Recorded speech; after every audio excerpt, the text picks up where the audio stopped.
উপর আমল করতে হবে। সেগুলোর উপর আমল কিভাবে করবেন? শুরুতে আপনাকে ৫ ওয়াক্ত নামাজি হতে হবে এবং সেই সাথে শরীর বন্ধ করতে হবে শক্তিশালীভাবে। শক্তিশালীভাবে শরীরটা বন্ধ করতে হবে। কিভাবে করবেন? অনেকেই শরীরটা বন্ধ করতে আমরা জানি না। যে শরীরটা আমরা কিভাবে বন্ধ করব? এটা অনেকে আমরা জানি না। তো তাদের উদ্দেশ্যে আমি বলতে চাই শরীরটা বন্ধ করবেন কিভাবে? বন্ধ করার জন্য আপনাকে শুরুতেই আয়াতুল কুরসি পড়তে হবে। যদি সম্ভব হয় সূরা ফাতিহাটা পড়ে নিতে পারেন।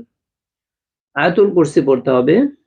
আয়াতুল কুরসি একবার, সূরা ফালাক ৩ বার, সূরা নাস ৩ বার, সূরাতুল ইখলাস, কুল হু সূরা ৩ বার। সম্ভব হলে আয়াতুল কুরসিটাও ৩ বার পড়ে নিবেন। নেওয়ার পরে এভাবে হাত করে হাত ছুঁড়ে এভাবে মাসে করে দিবেন। নিয়ত রাখবেন যে আমি আমার শরীরকে বন্ধ করে ফেলতেছি।